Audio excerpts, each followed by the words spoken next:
இன்றைக்கி சைக்காலஜி வீடியோவில் ரிலேஷன்ஷிப் பற்றி பார்க்கலாம். நீங்கள் சரியான ரிலேஷன்ஷிப்பில் இருக்கீங்களா இல்லை ஒரு தவறான ரிலேஷன்ஷிப்பில் இருக்கீங்களான்னு எப்படி தெரிஞ்சுப்பீங்க? சில விஷயங்களை வச்சு நம்ம கண்டுபிடிக்கலான்னு சைக்காலஜியில் சொல்கிறாங்க. அது என்னன்னு பார்க்கலாம். நிறைய விஷயம் சொல்லியிருக்காங்கங்க. நான் உங்களுக்கு சிம்பிளாக புரிகிற மாதிரி சொல்கிறேன். 2 வீடியோ கிளிப்ஸ் பாருங்கள்.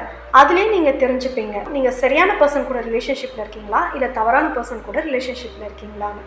லவ் பண்றல்ல, அப்ப அந்த ஷூவை எடுத்துட்டு வந்து என் காலில் மாட்டி விடு. வேற யாரும் இல்லைங்க, நம்ம வல்லவன் கீதா தான். சிலர் அவங்க பார்ட்னர் மேலே ரொம்ப அதிகாரத்தோடவும் ஆளுமையோடு இருப்பாங்க. அதாவது இவங்க நினச்சதை அவங்க கண்டிப்பாக செய்யணும் அப்படின்ற மாதிரி ஒரு தாட் இருக்கும். இந்த இடத்துல நமக்கு அன்பு செலுத்துறதுக்கு எதுவுமே இல்லைங்க. லவ் அப்படின்னாலே மியூச்சுவல் அண்டர்ஸ்டாண்டிங், ஷேரிங், அதுக்கப்புறம் மியூச்சுவல் நர்ச்சர் பண்ணிக்கிறது. அதாவது ஒவ்வொருத்தருடைய அந்த க்ரோத்துக்கு ஹெல்ப் பண்ணிக்கிறது. இதுதான் லவ். இதுதான் லவ் க்ரைட்டீரியாவில் வருது. ஒருத்தவங்க மட்டும் அவங்க பார்ட்னர் மேலே அதிகாரம் செலுத்தி அவங்கள அடிமை மாதிரி வச்சுருக்கிறது லவ் க்ரைட்டீரியாவில் வராது. இவங்களை சைக்காலஜியில் நார்சிஸ்டிக் பர்சனாலிட்டின்னு சொல்லுவாங்க. இப்போது செகண்ட் கிளிப் பாருங்கள். படித்தோம் கூட நான் நினச்ச மாதிரி நீ நினைக்கலையா? கொஞ்சம் கூட எந்த விதமான ஃபீலிங்கும் வரல. நம்ம குட்டி தாங்க.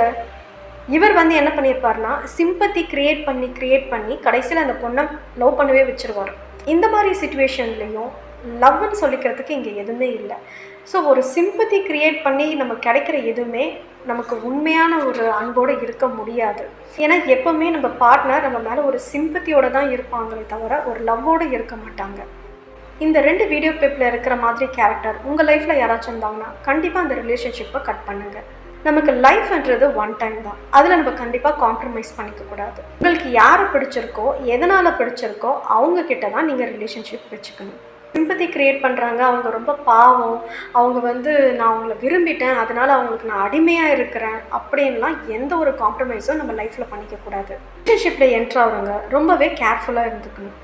கண்டிப்பாக உண்மையான அன்பு இருக்கிறவங்க இந்த மாதிரி க்ரைட்டீரியாவில் வரமாட்டாங்க.